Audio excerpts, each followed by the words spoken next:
Assalamualaikum warahmatullahi wabarakatuh dan salam sejahtera kepada semua hadirin yang dihormati.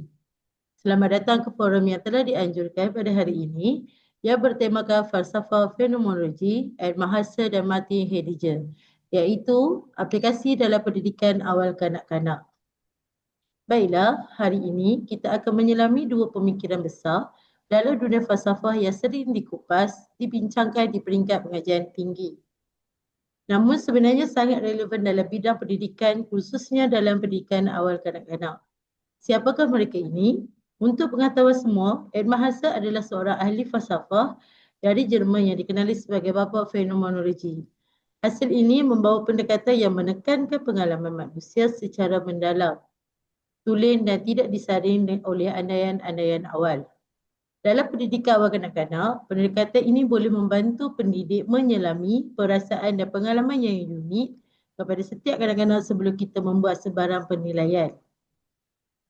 Yang kedua iaitu Martin Heidegger yang juga berasal dari Jerman dan merupakan murid kepada Husserl, tetapi beliau mengambil fenomenologi ini ke arah yang lebih eksistensi, lebih mendalam dalam memahami erti kehidupan, kewujudan dan identiti manusia. Dalam konteks pendidikan kanak-kanak ini, boleh saya katakan Heidegger ini mengingatkan kita bahawa kanak-kanak bukan hanya objek pembelajaran, tetapi mereka adalah insan yang hidup dalam dunia dengan emosi, ketakutan dan keinginan untuk memahami makna sekeliling mereka. Tetapi apa yang penting untuk kita mengetahui tentang falsafah dalam hidup kita? Kerana apabila kita memahami falsafah ini, kita bukan hanya mengajar, tetapi kita juga mendengar, merasai dan memahami dunia dari kacamata seorang kanak-kanak.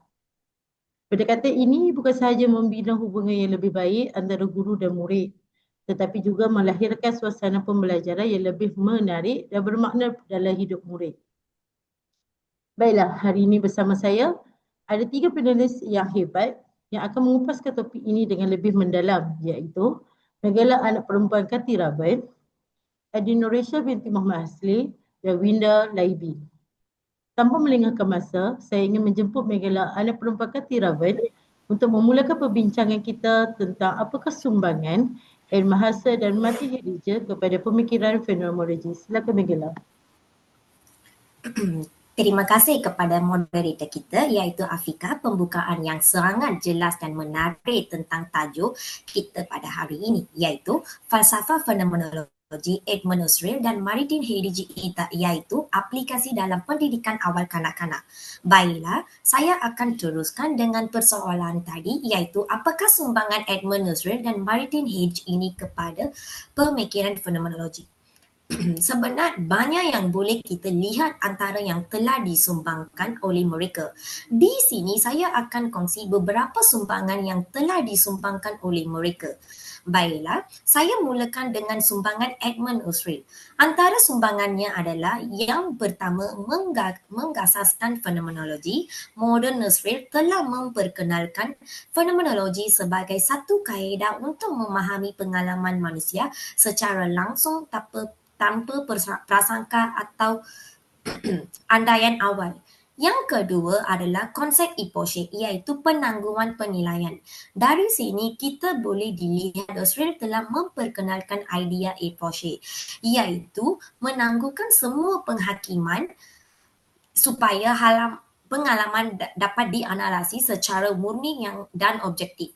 Yang ketiga adalah penekanan kepada kesedaran subjektif iaitu beliau menegaskan bahawa semua pengalaman dunia sekeliling dan yang keempat mengutamakan kembali kepada perkara itu sendiri. Husserl menyeru supaya penyelidik kembali kepada fenomena sebenar iaitu mengkaji pengalaman manusia tanpa tafsiran luaran.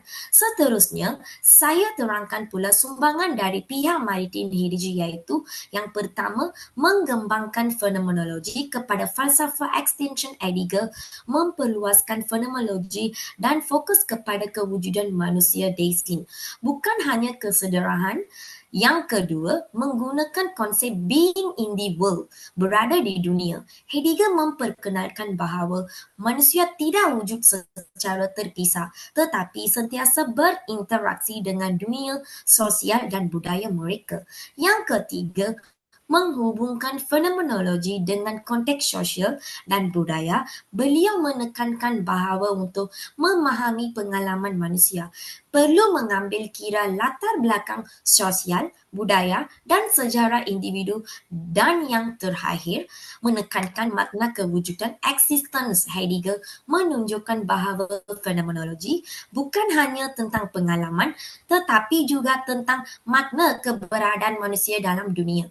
Itu saja dari saya. Saya serahkan semula kepada moderator kita, iaitu Afika. Terima kasih saya ucapkan kepada Megila atas perkongsian ilmu yang sangat bermakna buat kita. Apa yang saya dapat dari penyampaian Megila sebentar tadi, saya dapati bahawa Emma Husserl membina asas fenomenologi ini sebagai kajian terhadap pengalaman murni, manakala Martin Heidegger mengembangkannya ke arah memahami keberadaan manusia dalam dunia sosial dan budaya. Kedua-dua semangat ini membentuk asas penting untuk pendekatan fenomenologi dalam pendidikan awal kanak-kanak. Baiklah, kita pergi ke topik seterusnya iaitu kesan falsafah fenomenologi terhadap pendidikan dan penyelidikan. Untuk topik ini, saya akan menjemput panel kita yang kedua iaitu Adin untuk menyampaikan apakah kesan falsafah fenomenologi terhadap penyelidikan dalam pendidikan. Dipersilakan. Terima kasih saya ucapkan kepada moderator kita. Saya sangat setuju dengan penyampaian Megala sebentar tadi kerana setiap sumbangan pasti ada kesannya yang boleh kita lihat.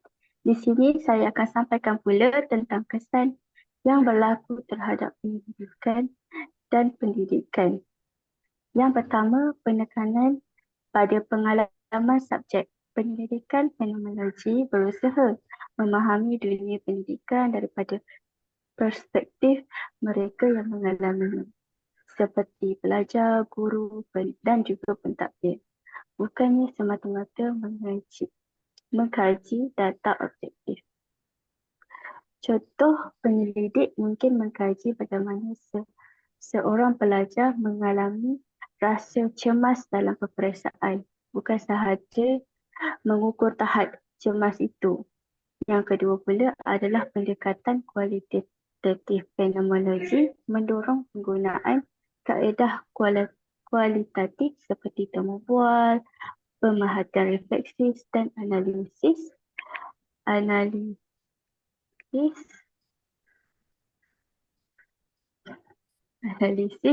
naratif. Fokus bukan saja pada jumlah data yang besar tapi kehalusan dan keunikan pengalaman mereka. Yang ketiga adalah penerokaan makna yang mendalam. Penyelidik cuba memahami makna tersembunyi atau makna sebenar di sebalik tindakan dan pengalaman dalam pendidikan. Contohnya, apakah sebenar maksud belajar bagi seorang pelajar dari latar belakang yang kurang berkemampuan? Ini yang perlu kita titik beratkan dalam pendidikan. Yang keempat pula, menghormati konteks dan subjektif fenomenologi. Fenomenologi mengajar bahawa pengalaman adalah keunikan dan dipengaruhi oleh konteks sosial dan peribadi. Ini menjadikan pendidikan lebih peka terhadap kepelbagaian dan individualiti. Yang kelima, memberi suara kepada peserta dalam pendidikan fenomenologi. Suara peserta diberi tempat utama. Mereka bukan sahaja sampel tapi rakan dalam penciptaan makna. Ini juga memberi kesan kepada etika pendidikan peserta dihormati sebagai pemilik pengalaman mereka. Dan yang terakhir adalah perubahan paradigma fenomenologi mencabar pendekatan positifis tradisional yang melihat pendidikan sebagai sesuatu yang boleh diubah mengubah cara kita mentafsir realiti pendidikan dari sesuatu luaran kepada sesuatu yang dihidupkan oleh pengalaman. Okey, ini sahaja perkongsian saya pada hari ini. Semoga memberi manfaat kepada kita semua walaupun sedikit. Saya serahkan kepada kita. Terima kasih. Terima kasih atas penyampaian sebentar tadi. Di sini saya boleh ringkaskan bahawa pendekatan fenomenologi ini dalam penyelidikan pendidikan memberi perspektif baru yang lebih mendalam, menghormati subjektiviti peserta serta mendorong perubahan terhadap cara kita memahami realiti pendidikan. Tanpa melengahkan masa, saya ingin teruskan lagi dengan menjemput panel ketiga iaitu Winda untuk menyampaikan topik yang seterusnya. Dipersilakan.